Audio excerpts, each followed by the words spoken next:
Ofori.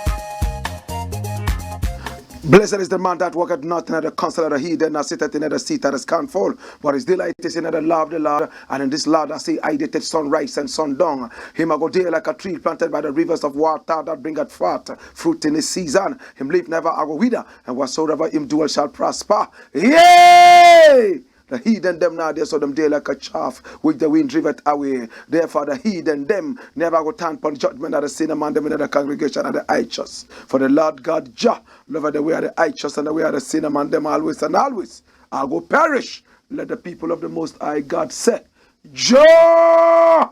Krama we groma be a tela e exact beer tana istalin abba shante shante shante shante shante shante krama we groma be a tela e where two and three meet in the name of the Most High Jah. And that's so Jaja there. If Jaja never build up your house, the builder I go build it in vain. Same way, if Jaja never watch upon your house, the watchman I go watch it in vain. The name of the Lord is a strong tower, and the righteous run into it, and them is safe.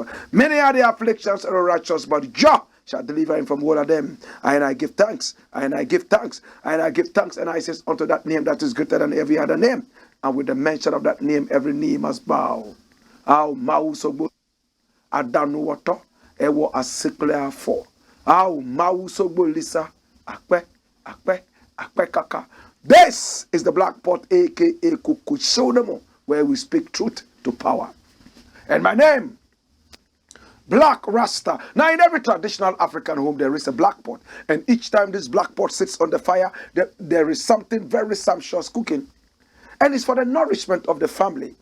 Now several ingredients of different colors and shapes and sizes get themselves into a black pot, the African black pot, to be subjected to some amount of heating, the sacrifice, so that they produce one homogeneous product, the food. And the food does not benefit the ingredients, neither does the food benefit the black pot. It rather benefits us, the eaters. Yet, the pot will never cease to produce food, or better still, cook food. And the ingredients will never cease to come together to form food. What does this teach us? Now the black pot is so symbolical of the African continent. And the black pot represents us. We as a people must put aside all our differences in shapes and sizes, skin color, come together as one Africa, and be able to be submissive to our people. Very submissive. How are we going to be submissive to our people? Simple. We become selfless and think about the next generation rather than thinking about us. We must be a tree planting generation. We know we will not live long enough to enjoy the shade of the trees. But we know that even if we don't, the next generation would come and enjoy that. It's too long we planted tomatoes, onions, pepper. We are so interested in planting the 1 month crops, 1 season crop. We eat and die and go, not interested in planting those that will take several years to grow, but they will stay permanently or almost permanently. The trees. We must be a tree planting generation. Selfless, the Joshua generation. Very submissive to our continent. This is the Black Pot, aka Kukushunemo, where we speak truth to power. And my name, Blakk Rasta. We are live on Pan-African TV, Africa's only Pan-African TV. We are the champions of Pan-Africanism on TV. We are also live on Yes, Loud Silence TV. Of course, we are also live on Ghana Web TV and live on Black Empire TV. One TV show watched all over the continent of Africa, and via the power of satellite, we are seen all over the world. This is the show that will prosper your business. Pick up our numbers on the screen and then do business.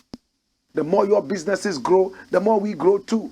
You are able to support us in one way or the other to be able to bring the message of peace, love, and unity to our people. Now, the biggest problem of Africa is not a problem of roads and schools and hospitals. It's the problem of the mindset. That is why every time we talk about the mindset, if I ever become president of this great nation, and I know I will never be, I know my destiny already. One thing that I will do is to change the mindset of our people. If the mindset is right, everything will be right.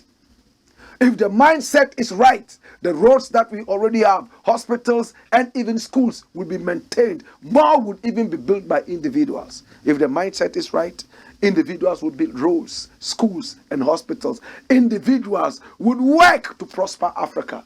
But because the mindset is wrong, leaders are thieves. Because the mindset is wrong, we have so many different negative things happening here, all because of the wrong mindset.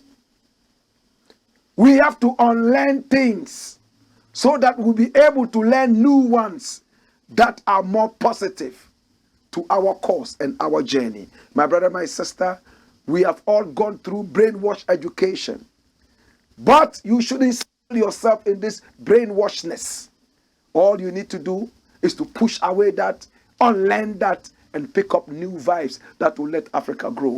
This is the Black Pot, aka Kukushunumu, and that is our mission, to change the mindset and grow a new crop of African generation who have a stronger and a better mindset.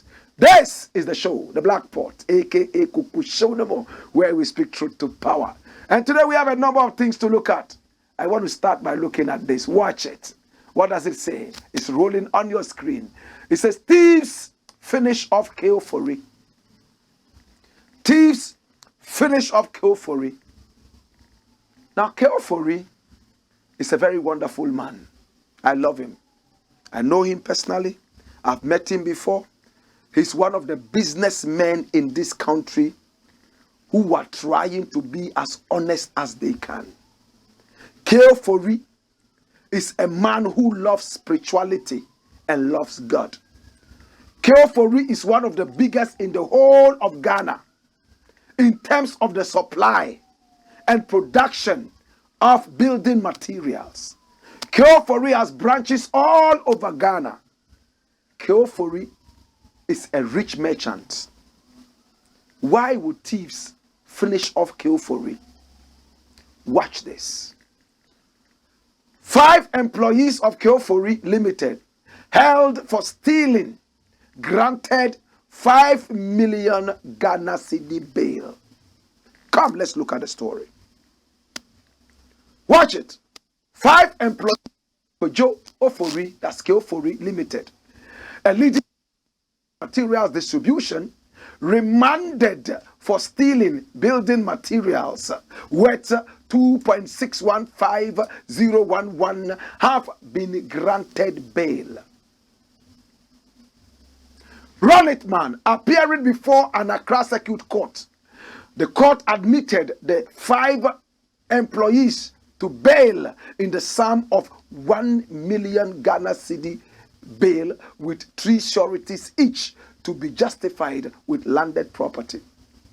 The court ordered accused persons, namely Santa Nangba, a 27-year-old sales manager, Peter Bowler, a 28-year-old supervisor, William Dagadu, 27, Michael Jeffrey, a 28-year-old IT technician, and Felix Ofori, a cashier. First sureties should provide property within the Greater Accra or Central Region. Additionally, the court said the second surety should be public servants earning not less than 3,000 Ghana cedis. Again, it ordered that the third sureties of each of the accused persons should be family members. The bail of the accused persons came up after they had made their second appearance before the court. A team of lawyers also made various applications for bail as their clients spent days in custody. The 5 accused persons had been charged with conspiracy to commit a crime, to wit, stealing and stealing. They have denied the charges before the court, presided over by Mr. Samuel Bright Aqua. The accused persons are expected to appear on January 23, 2003. Now look at what happened. Why? Earlier, Superintendent of Police Augustus Yerenchi narrated that the complainant, Frank Kojo Ofori, is the director of Kojo Ofori Limited, Accra, and the accused persons are employees whom he trained to manage his various branches. The prosecution said the accused persons were working in Accra and they were later transferred to Cape Coast to manage a branch. It said the accused persons were supplied with iron rods, cement, binding wires, and nails by the complainant to be sold in large quantities. The prosecution narrated that the complainant trusted the accused persons, especially Nangba, his sales manager of the Cape Coast branch. According to the prosecution, on or before September 2022, the accused persons requested bags of cement. The complainant, however, realized that the accused persons had about 10,000 bags of cement in stock. So why were they demanding new stock? The prosecution said the complainant therefore became skeptical as to why the accused persons were requesting bags of cement, amongst others. It said the complainant, through one of his employees, got to know that the accused persons had sold the bags of cement in stock, but they failed to account for them. The prosecution said the complainant became alarmed and together with his accounting officers conducted stocking at the Cape Coast branch, revealing a shortage of stock to the tune of 2.615011.30. It said accused persons were therefore invited to the head office for interrogation. The prosecution told the court that the accused persons admitted stealing items such as iron rods, bags of cement, binding wires, and nails to the tune of 2,568,770.40 and wrote an undertaking to refund the money to the complainant. On December 20, 2022, the prosecution said the complainant reported the matter to the police and the accused persons were picked up. Dash. My brother, look at their ages. 27, 28, 27, 28. Young men. According to this story, Ofori employed them, trained them after trusting them, and handed over the Cape Coast branch to them to manage out of trust. He picked them up, trained them because he knew they were not qualified to take on that mantle he was going to give them. So he trained them, prepared them, and made them ready for the new task. Supplied a lot of building equipment. In fact, building materials to them. Within no time, they came back demanding more when they had not made available the money for the first stock. He became alarmed, went into it, got 1 or 2 people to check around, and they realized that these 5 guys had stolen money. The 5 guys admitted that they had stolen from their boss and that they would pay after an undertaking. Now the matter is gone to court and they are denying it. How long will we continue bringing our own employers down? Today, I hear many people say, we are not employing Ghanaians because we are not honest. There are no honest people in the world. In every country, there are dishonest people and there are people who are honest. How long can we continue to be honest? It has become so un-African of us to become so to the umpteenth time overly corrupt. Government is corrupt. Individuals are corrupt. All over, it looks like corruption has become our middle name. Yet, every centimeter you walk in this country, there's a church. Every corner in the ghetto, there is a mosque. Even right now, our president, who is devoid of common sense of the economy, is building a cathedral. If you have all these religious outfits that preach nothing but morality, and still we are this corrupt, then I wonder what can change us as a people. That's why I keep talking about the mindset. Now the mindset is wrong. All these religious outfits are preaching nothing but religion and not spirituality. They are not teaching the youth to work hard and make it in life. The youth sit back and watch thieves steal and make it big, and they are on it. They are stronger. Africa is the most youthful continent. The average age in Africa is what? 25. How about Europe? 43. So Africa is the most youthful continent. Africa is the future.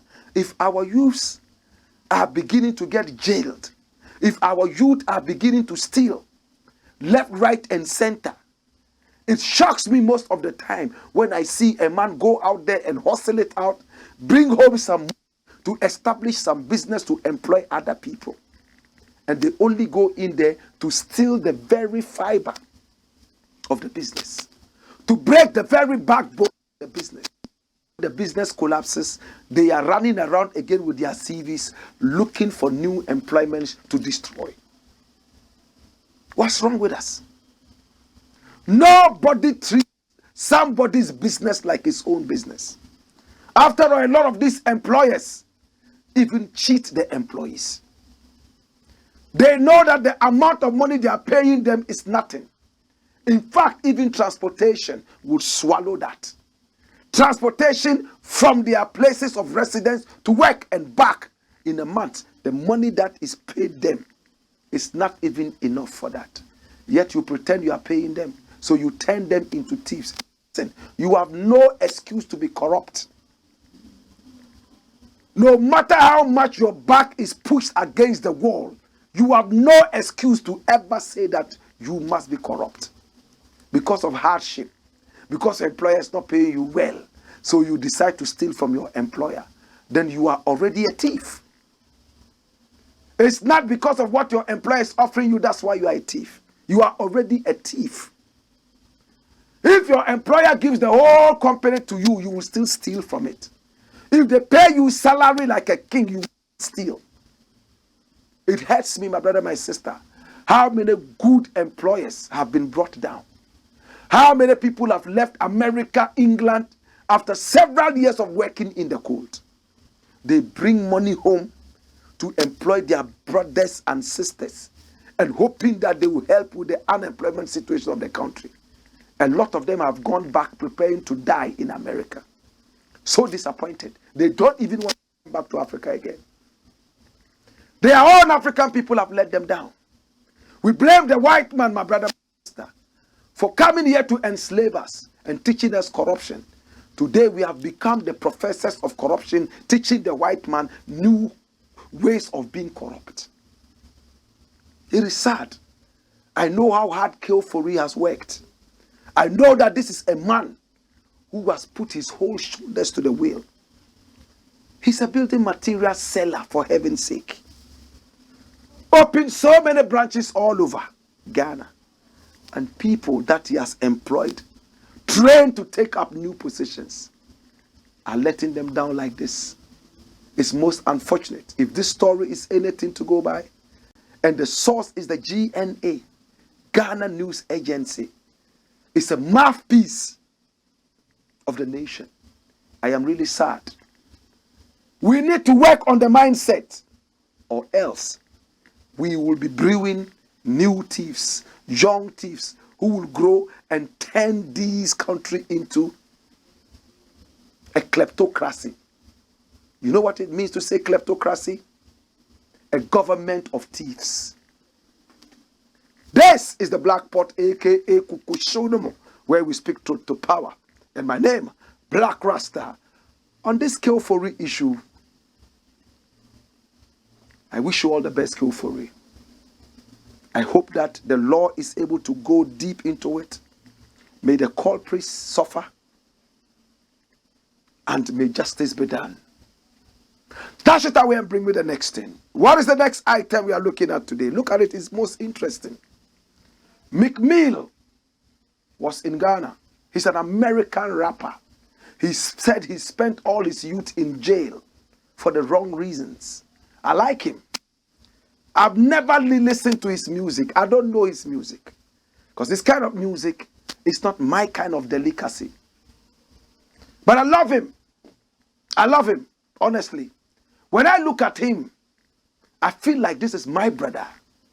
I feel like this is a brother I can sit down with and have dinner and talk about things in the future. This Meek. I'm not surprised a few people say we look alike. But whatever it is, he's a gangster rapper. I've never been anywhere near rap. I do reggae and dancehall and maybe some African music. But music is music. As long as people would open their ears and listen, music, it doesn't matter what genre it is, would all belong to one family. Meek was in Ghana. Look at the headline. What does it say? How Meek got his phone back. He was in Ghana to perform. You know, we had Afrochella, Afro Nation, and so on and so forth. People came from all walks of life to come and celebrate Ghanaian music and so on and so forth. Unfortunately, they brought in people who only came in to mime. Just one or two people played real live music. A lot of the patrons went home saying that they came to experience the Ghana thing. But there were just some guys on stage doing karaoke. What is karaoke? You play music back and we are hopping around and pretending to be singing to the thing and dancing. So they are paying you appearance fee and not performance fee because you are not performing. Unless you are a go-go dancer. We have talked against this thing called miming. Karaoke. Mini vanilla. It demeans our music. African music is so sweet when it's played live. Reggae music, dancehall music, high life. Beautiful when it's played live. Even rap music. It sounds so good when it's played live. At this point, I want to salute people like Duke. There's a brother Ghana brethren called Duke. There's something, I've forgotten the other name, who does his music live and it's rap music. Congratulations. And of course, One Love Kubolo and his group, you know, Mensa, and they all try to play the thing live. And they do rap. My brother, my sister, a lot of the people left Afrochella, Afro Nation, disappointed because they came to experience true Ghanaian and African music. Meek came. For the first time he was in Ghana, invited to come and play. He was so excited. He went around riding motorbikes because he loves motorbikes. He's a young man. Meek is a young man. I think he's 25 years, right? 35? God, nobody knows the age. 31. 31, you are sure? Okay, let's continue. Let's go. Yes, Meek he's a young man. He's only 31 years old. Full of energy, full of life. When he went to meet with the president, yes, he was himself. Whilst he was making his way to the stage to perform for the people, the teeming fans who were waiting, we all saw a video of him pushing and fighting some people who were getting too close to the point of almost attacking him. As to why anybody would attack him, I just want to believe that they just wanted to embrace him and it be a little violent. Sometimes too much love can turn into violence. So Meek was seen in this video fighting them off. Whilst he was doing that, somebody pushed his hands into his pocket and stole his mobile phone. Expensive mobile phone. An iPhone. A phone that cost about 22,000 Ghana cedis. And if you have 22,000 Ghana cedis in Ghana, in fact, you can get a small car to buy and ride around. They stole it from him. That did not stop him from climbing on stage to perform. Even though he knew he had been pickpocketed, he performed and awed the people. After the performance, he found his way out through the crowd, went back to his hotel. That was where he tweeted that he had been pickpocketed. Somebody had stolen from his pocket. And when the matter became so huge, many people around were so disgraced that somebody like Meek will come into the country and the best welcome is to steal his phone. Then we heard news from around that Shatta Wale had tweeted that, oh, hey, whoever stole the thing, remember Meek is a street guy like us. You steal from him, as if to say, well, if somebody's a street guy, don't steal from him, but you can steal from those who are not, street guys. Well, that's my own imagination. Stealing is not good. It doesn't matter whether the person is a street guy or is a manager or whatever. Stealing is wrong. In all cases. So people said, Shatta Wale had tweeted. And once he had tweeted, well, whoever stole it might bring back the phone. But we waited and waited. The phone wasn't coming. All of a sudden, we heard that the person was arrested. And when the person was arrested, many people thought and believed that it was because of the tweet of Shatta Wale that the person voluntarily came in and gave out the phone. Immediately, when it came out that the person had been arrested, we saw a photograph of the person in police handcuffs. Meek tweeted again and said, hey, I don't want anybody to go to jail because of a phone. No. But the law must take its course. How did they find the phone? I'm going to show you how the police found the phone. Did the thief return the phone? How did they find the phone? Watch the headlines. Watch it. It says what? Scrap dealer remanded for allegedly stealing Meek Mill's phone. A scrap dealer who is said to have stolen an iPhone 14 Pro Max belonging to an American rapper, Meek Mill, worth 22,000 Ghana cedis, has been remanded into police custody. Come! Watch me. Sule pleaded not guilty to the charge of stealing on Wednesday, January 4, 2023, when he was put before the Circuit Court 9 in Accra, presided over by his honor, Mr. Samuel Bright Aqua. Defense lawyers have applied for bail for him, but the same was opposed by the prosecution. The court, after remanding the accused person, the prosecution, to file disclosures while the case was adjourned to January 17. I need to take it again and make a meaning out of it. The court, after remanding the accused, directed the prosecution to file disclosures while the case was adjourned to January 17. It makes a meaning now.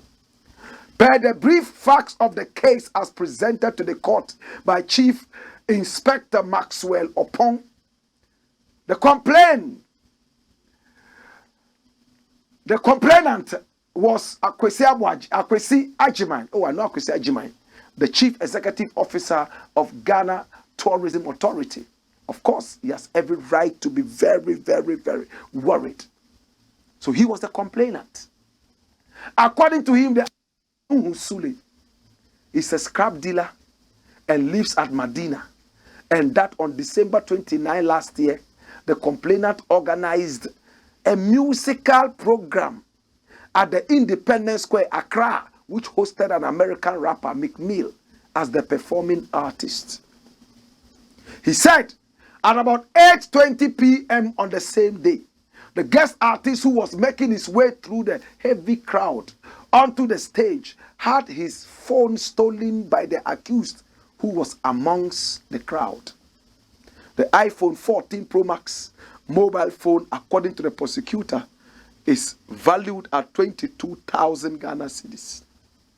He said the accused, after succeeding in stealing the mobile phone, left the scene.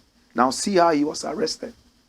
The prosecutor said the complainant reported the matter to the police on the same day, and upon police intelligence, tracked and traced the phone to the residence of the accused person at Medina.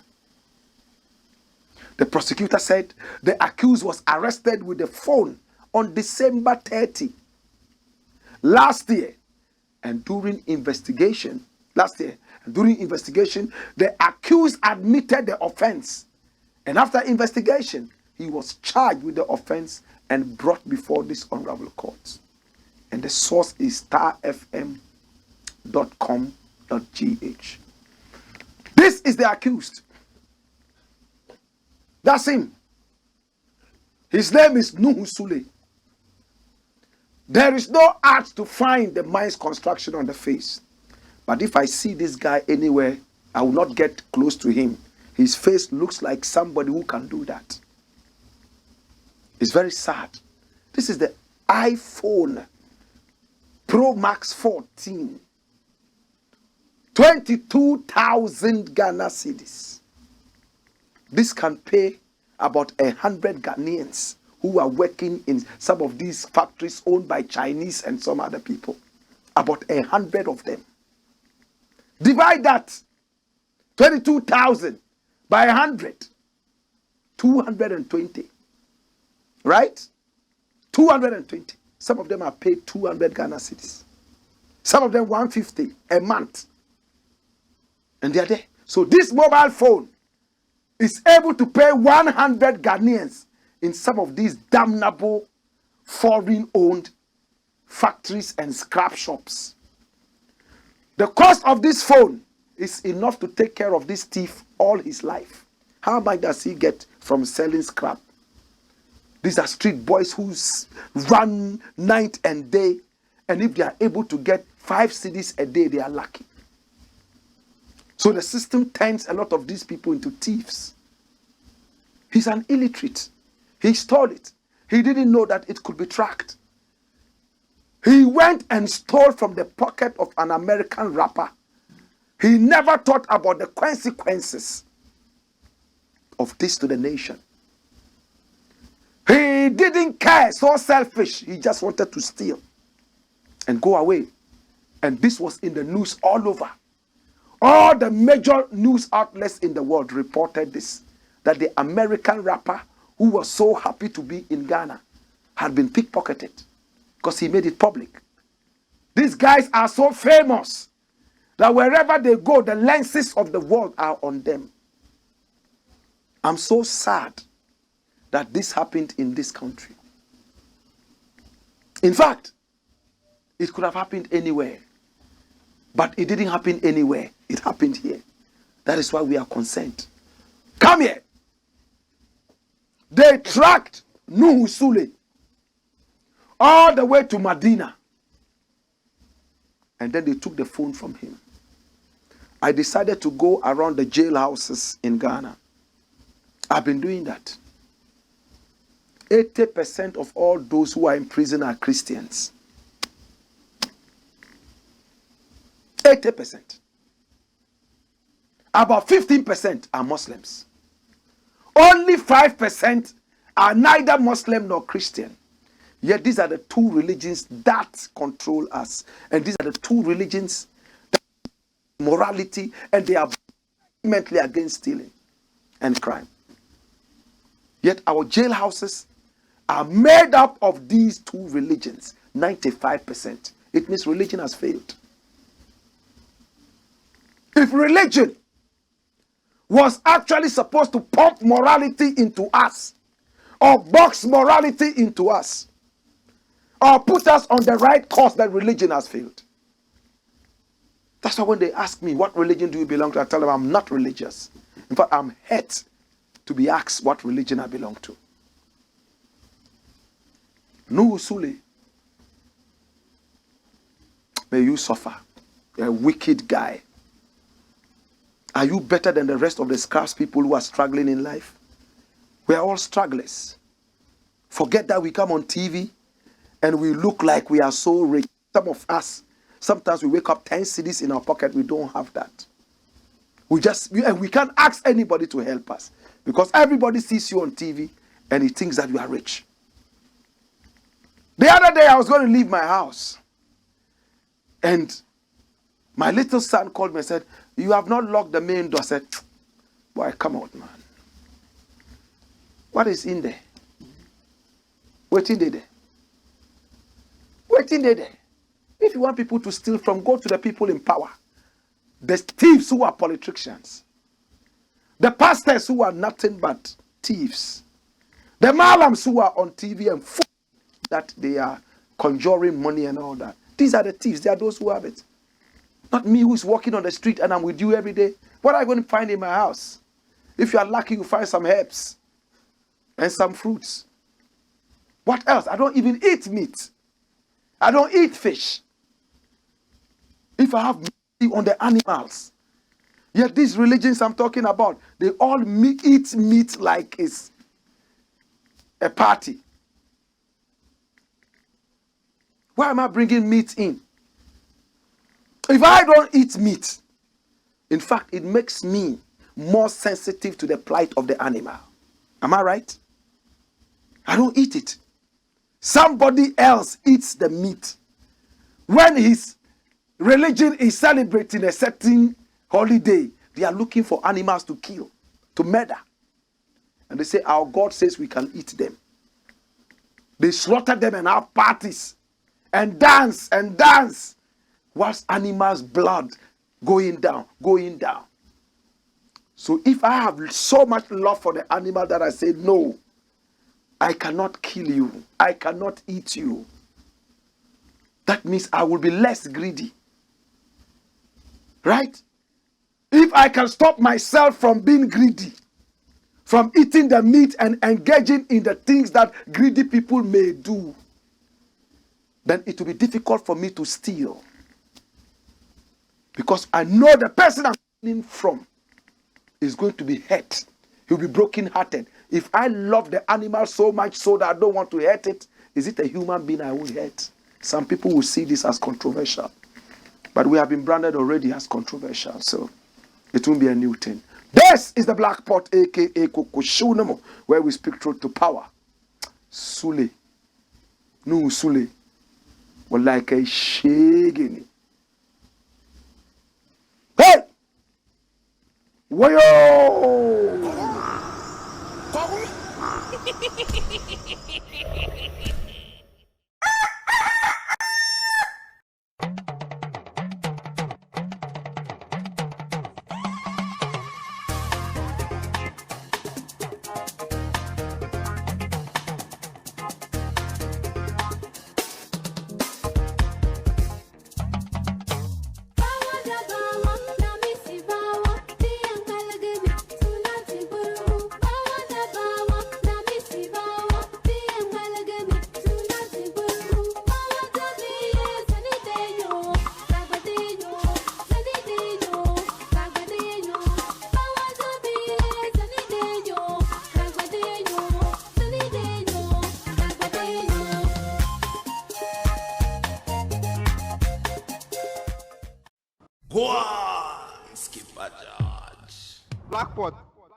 This is the Black Pot, a.k.a. Kukushudum, where we speak truth to power. I love you.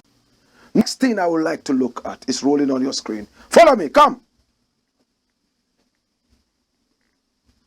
Ashanti Airlines here at last. Oh, hallelujah. Ghana has been without an airline for a very long time now. The last time we had any airline that made a bit of sense was in the days of Kufuor, John Ajekum Kufuor, former president of the Republic of Ghana. One of the presidents that Ghanaians would say, oh, He did well. My brother, my sister, the best airlines we had in the world, that was Blakk, was Ghana Airlines. And the Ghana Airlines was called the Ghana Airways. Yes. Brought to us by Kwame Nkrumah. He managed it and made so much profit until he was kicked out of power. Nkrumah started off by having a partnership with foreign allies. They signed an agreement that within this period, Nkrumah would have been able to pay some amount to them and they would own the airlines on behalf of Ghana. Less than half that period, Nkrumah had paid all these people off. So if they had like 6 years or 8 years, before 4 years, they had already paid and said, look, I've paid you off. You can go. They were shocked. He kept it for Ghana. From the days of Kufuor, when the Ghana Airways went bankrupt, and we've looked at it before, I don't want to go too much into it. There were so many reasons Ghana Airways bankrupt. Corruption, number one reason. Went bankrupt. To the point that Ghana Airways flew all the way to America. And whilst it was on the tarmac in America, New York, JFK, debtors and creditors were coming around to take the plane away. Somebody that Ghana Airways owed heard Ghana Airways had come from Ghana. He went to the airport and said, I'm taking this plane. Ghana Airways owes me, I'm taking it. And that was it. That was how bad the story was. Hey, Ghana Airways flew all the way to Zimbabwe, Tanzania. And when it arrived, people had been waiting to board it. And they said, no, it's full. We have to fly to America before we come back and pick these people. They swore that they were going to burn down Ghana Airways. That was how unplanned it became after Kwame Nkrumah. So it went totally extinct. Only Ghana Airways plane left is now a beer bar. Right there at the so-called Dirty Kotoka International Airport. Until they take off the name of that coup maker. That airport will continue to be spiritually dirty. It is there. It's a beer bar. The last time I saw it, it was painted in beer colors by a beer company whose name I don't want to mention. And people were going in there to drink, to booze. The Ghana Airways plane that we're all so happy about ended up as a beer bar.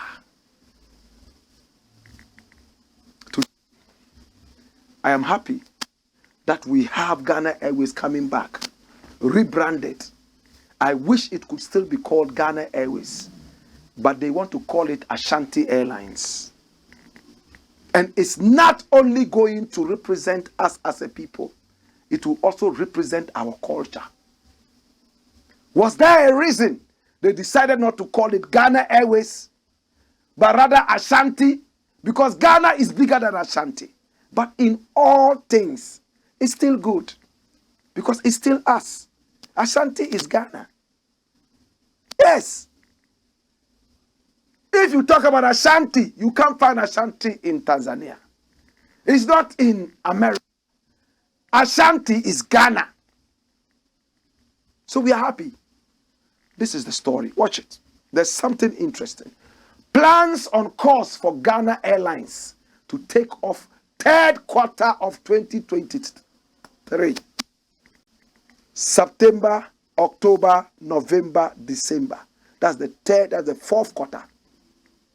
So just before September, the 4 months before September, that's the third quarter. Ashanti Airlines, third Ghanaian airline, is in partnership with the government to operate a national commercial air carrier known as Ghana Airlines Limited.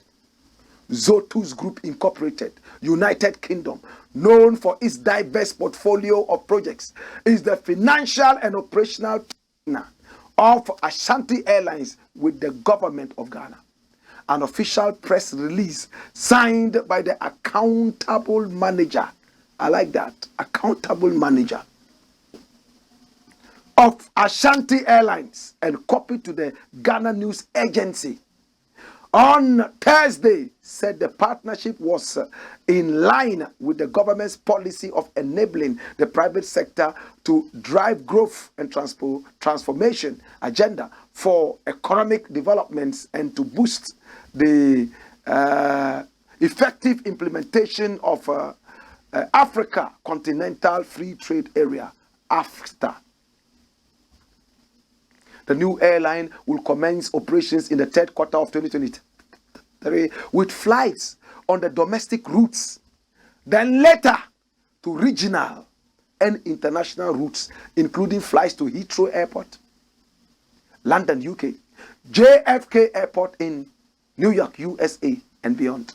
The Minister of Transport, Mr. Kweku Ofori, has stated the time has come to return Ghana to the aviation map. The new airline will bring pride and hope to the millions of Ghanaians as we rediscover our slogan, Ghana Airline, the pride of Africa. The release said, dash! So Ghana Airline, and this is going to be called Ashanti Airlines. It's beautiful. Ashanti has a rich culture.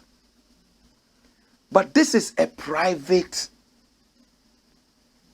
entity that is coming together with the government to do this. Just like Nkrumah started. What is the plan of this government? To buy off the private partnership and own it as a nation. And in how many years? Do we have that plan? Remember, we have ever carried a story on this show about the same airlines coming back. Well, this one, my brother, might follow up. We hope that the airline starts again, can have its flag flying all over. But what do they have for its sustainability? What are the plans? Have we learned any lesson from the defunct Ghana Airways? Or we just want to jump into it headlong and crash again? We need to think seriously about it. But what happened to Asamoah Gyan's Airlines? I thought some time ago we heard that Asamoah Gyan was bringing a plane. What happened to the plane? Are there plans to resurrect Asuma Bande's Antrak Airlines? All these things, we need to look at that. Or else we'll keep bringing on, destroying, bring on, kill, bring on, no sustainability efforts. This is the Blakk Pot, and congratulations, Ashanti Airlines. I would like to be one of the very first to sit in the Ashanti Airlines. And I hope that they will serve fufu and abenkwai. I hope that they would serve proper Ghanaian dishes. Not only Ashanti dishes, proper Ghanaian dishes. This is the Blakk Pot, aka Kukushonomo. When we return, we'll do some more. Hey!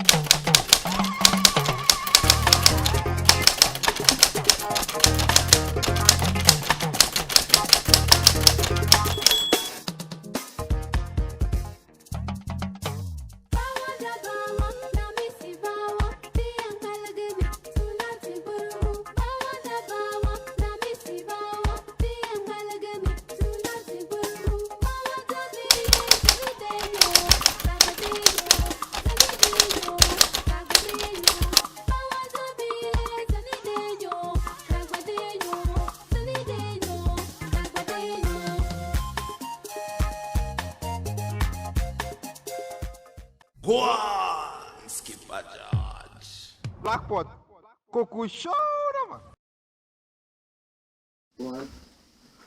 This is the Blakk Pot, aka Kukushonomo, where we speak truth to power. Yes, Burkina Faso is the stallion. with Drago. And it's a long history. We'll find time and go into it one day. This is the Black Pot, aka Kukushonum. And here we speak truth to power. Next story. What does it say? Watch it roll. It says what? Another foreign coach for Ghana arrives. Yeah, the Black Stars wants a foreign coach.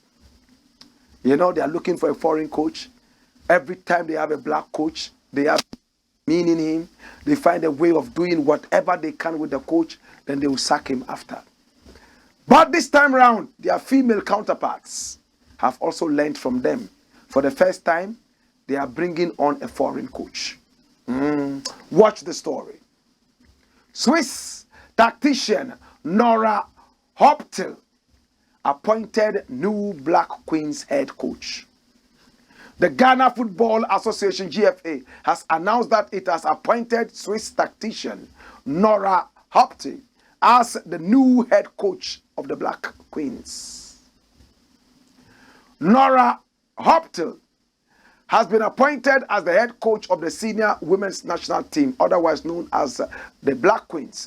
The 39-year-old former Swiss international is a product of the University of Bern, where she obtained a master's in sports sciences, also a bachelor of philosophy and minor in theater sciences. Nora holds UEFA, that's UEFA Pro License Certificate, and has previously worked as an instructor for the Swiss Football Association. An official statement on the website of the Ghana Football Association said on Thursday, January 5, Nora Hoptel, during a stint with the Black Queens, will be assisted by Joyce Boatea J and Abuajida Costa. Joyce Boatea J is a physical education tutor and coach of Kumasi Girls Senior High School and a former coach of the girls under 15 national team. Meanwhile, Abuajida Costa is a former player of Ashanti Kotoko and head coach of the Women's Premier League club, Ashtown Ladies in Kumasi. The new technical coach of the Black Queens is getting to work immediately to prepare for the 2024 Women's Africa Cup of Nations qualifiers and the third edition of the WAFU Zone B Women's Cup of Nations 2023 in March, April this year. This is her. She has a very good background, educationally, experience. We don't know too much. What are her achievements? She's 39 years old. But listen, my biggest problem is not with the experience and the know-how. My biggest experience is that if you are not careful, we will continue to be enslaved even though we proclaim independence. That's what I'm saying. The Black Stars do not respect any coach that is black. Once you are black and you speak their language, they bulldoze you through and walk away. But if it's a white coach, there are so many things they would dare never bring to him. Am I speaking the truth? A black coach, GFA and some other such guys will try to manipulate you, force players in your list, dictate to you how you should run your own game. After all, your appointment is even political. First, a GFA member will meet you. I have connections here. We are looking for a coach. I have a way of making you that coach. And when you come in and he comes to tell you, this is what I want you to do. Do this for me, do that. And you know he also has the power to sack you. So integrity is thrown to the dogs, and then you protect your food.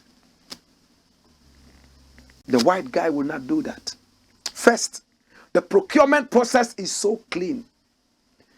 They will go all the way to the white guy. Go through the right procurement. Documents will be signed. Agreements sealed. And when they come in as professionals. But over here, no. Somebody must know somebody who knows that big guy who knows somebody. And when they bring you in, it's like a favor. The moment a black coach comes in, Ghanaians already rule you out. That no, you are not white. So what is the importance of your independence? What's the importance of your independence? The other day we went and brought the Ghanaian German guy, Utuado, that we believe to do something. I ruled them out from the start. Because these dual citizenship guys, now I don't trust them. Finally, what did he tell us? One leg was in Germany. He was coaching Borussia Dortmund. The other leg was in Ghana, coaching Ghana Black Stars. And when Ghana Black Stars bombed, he was now a German. He left Ghana after resigning there, and he's in Germany right now. You are too interested in these foreign guys. If you are truly independent, behave like Nkrumah. When we won all our cups, international cups, they were won with black coaches, Ghanaian coaches. How is it that all of a sudden they are not good enough to win as cups and laurels? It's because your mind is so colonized. Think about it. I don't want to dwell too much on this. We'll find time and get into it. I'll find time and open up a woman bigger, go into her background and bring out the whole story. For now, it's just a teaser. Dash it away and bring me the next thing. And I'm going to spend 1 minute on this. Ghana Stadium named after PELE. Remember that they said and announced, FIFA announced that they are going to speak with countries all over the world. At least each country should have one stadium named after PELE. We all remember the Ohinijan Sports Stadium. What happened? The name Ohinijan all of a sudden got missing, and it's Accra Sports Stadium. Hallelujah. You remember Oko van der Poel? A time came when Oko van der Poel was taking names of people, great people, from off roads and, you know, some other such edifices like the stadia. We remember Theodosia Oko when her name was taken off the hockey pitch, the hockey stadium. She was angry and she threw vituperative insults and weapons at Oko van der Poel. Finally, Oko van der Poel had to run back with Atta Mills to beg her and say, sorry, it was a mistake. Theodosia Oko said, why do you want to deny me of my legacy? It was terrible. Ohinijan is gone. Today they want to bring PELE. Now I am happy about PELE. You know why? One, as a Pan-Africanist, that guy was black. That guy inspired so many people, including our best footballer ever in this country, Abedi PELE. I have never seen any footballer in Ghana and the whole of Africa, in fact the whole world, play football like Abedi PELE. Maybe you are young, so young, you are only 15, 16. You are only interested in sports because of betting. But we love football and never betted. Abedi PELE, for me, the best footballer the world has ever had. But even my best footballer saw another man as the best footballer, and that was PELE. Blakk, if you are talking football, you are talking PELE. Abedi PELE named himself PELE after that PELE, Arentis do Nascimento. I want it to happen. But I don't want Ohinijan's name to be taken off the stadium. I want the Tamale Stadium to be named after Abedi PELE. Aliu Mahama Stadium is not bad, but doesn't make sense. Why do you name a stadium after a politician when there are footballers and sports people of equal measure that can have that? Mahama, no, he was my uncle. But for me, I think that if you are going to name a media house after a great person, it should be a media. Why do you go and look for a politician and put his name on a media house? Even if Aliu Muhammad built that stadium, Aliu Muhammad himself would have been more honored if it was named after Abedi Pele. Because he was in Tamale there and saw what Abedi Pele did in that Sakura Stadium, Kaladan Park. He made it happen. Find something else and give to Aliu Muhammad. Maybe something bigger. But if it's a sporting outfit, it should go to sports people. We are not short of sporting heroes. I support Pele Stadium in this country. One, because he was black, and two, he was extra monumental, and he inspired our best player here to the point that he took his name. Abedi Pele has his name. A human being walking with another man's name. Is it not bigger than a stadium? So a stadium is nothing. Bring me the headlines as I close. National Sports Authority willing to name a stadium in Ghana after Pele. The National Sports Authority, NSA, has expressed its desire to name a stadium in Ghana to honor the late Brazilian football legend Pele Arantes do Nascimento.